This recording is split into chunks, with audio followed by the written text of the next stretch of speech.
Deep in the heart of the Indonesian rainforest, something went terribly wrong. The distress calls echoed through the canopy as our rescue team received the emergency transmission.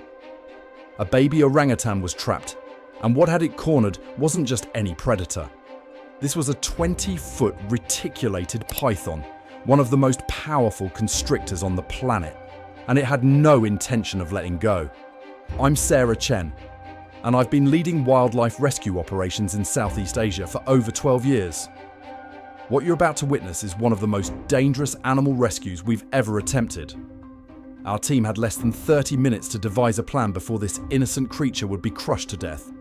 The stakes couldn't have been higher, and failure wasn't an option. But here's what makes this rescue even more extraordinary.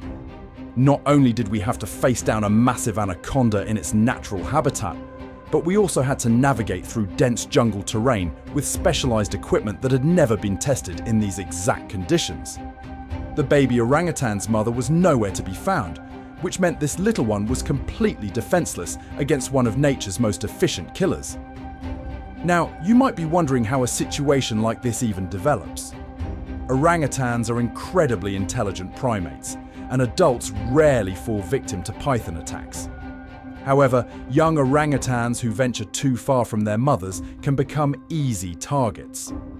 In this case, our juvenile had been exploring the forest floor when the python struck with lightning speed. The call came in at dawn from a local research station. Dr. Martinez, a primatologist who had been studying this particular orangutan family for months, spotted the attack through her field glasses. She immediately contacted our emergency response unit, knowing that every second counted. When a reticulated python begins its constriction process, the victim typically has less than an hour before suffering fatal injuries. Our team assembled within minutes. Jake Thompson, our animal behavior specialist, grabbed the specialized restraint equipment. Maria Santos, our veterinary expert, packed the emergency medical corps supplies, and I donated with the helicopter pilot for immediate transport to the coordinates Dr. Martinez had provided. The flight to the location took 18 minutes through thick morning fog. As we approached the site, we could see the struggle happening below through the canopy breaks. The python had wrapped itself around a fallen log where the baby orangutan had taken shelter, creating a deadly trap that was slowly tightening with each passing moment. Landing in a small clearing, roughly 200 meters from the incident, we had to move fast but carefully. Reticulated pythons are ambush predators, and approaching one during an active hunt requires extreme caution. These serpents can strike with incredible speed and have been known to attack humans who interfere with their feeding process. Jake immediately began setting up the containment net while Maria prepared the sedation equipment. Our plan was risky but straightforward. We needed to create enough distraction to force the python to release its grip on the area around the orangutan, then quickly secure the snake before it could retaliate or escape deeper into the jungle. The baby orangutan's cries were getting weaker as we approached. Through the undergrowth, we could see the massive coils of the python wrapped around the base of the dead tree. The snake's head was positioned perfectly to monitor any approaching threats while maintaining its death grip on the surrounding area. This is where our years of training would be put to the ultimate test. One wrong move could result in the python redirecting its aggression toward our team members, or worse, it could tighten its coils and finish what it had started before we could intervene. The clock was ticking, and we were about to attempt something that had never been documented in wildlife rescue history. What happened next would either save a life or teach us a devastating lesson about the unforgiving nature of the wild. Our approach needed to be calculated and precise, because this massive predator was about to show us exactly why it sits at the top of the rainforest food chain. Maria signaled from her position behind the massive buttress root of an ancient dipterocarp tree. The python's body stretched nearly the entire length of the fallen log, its diamond-patterned scales glistening in the filtered sunlight. We could see the orangutan's tiny hand reaching through a gap in the coils, desperately grasping for freedom. Jake moved first, approaching from the snake's blindside with the restraint pole extended. The python's head swiveled toward the sound, its black eyes fixed on this new threat. In that split second of distraction, I saw our opening.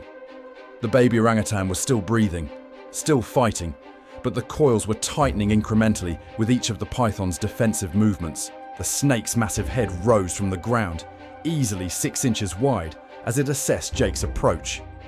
These creatures can sense vibrations through the forest floor from incredible distances, and our every footstep was being monitored and calculated by a predator that had survived millions of years of evolution. Maria whispered into her radio. The veterinary team standing by at base camp needed real-time updates on the victim's condition.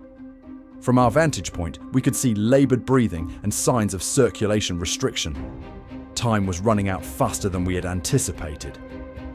Jake extended the pole toward the python's midsection, the area where we needed to create separation.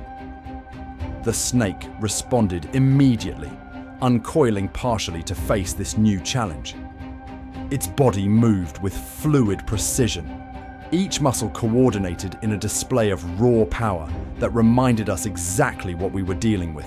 The moment the coils loosened, I moved in with the rescue harness. The baby orangutan looked up at me with those intelligent brown eyes that seemed to understand we were there to help. But the python wasn't finished with its defensive display.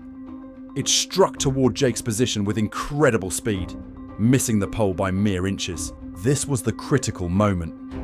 Maria had the sedation dart ready, but these reptiles have incredibly thick skin, and the angle had to be perfect to ensure proper medication delivery. Jake kept the python's attention focused on the restraint pole while I worked to secure the orangutan in the rescue harness. The sedation took effect within minutes, and as the python's grip finally relaxed, we lifted the baby orangutan to safety. Against impossible odds, our team had succeeded where others might have failed. This rescue proved that when courage meets expertise, even the most dangerous situations can have hopeful endings. In the depths of the rainforest, life found a way to triumph once again.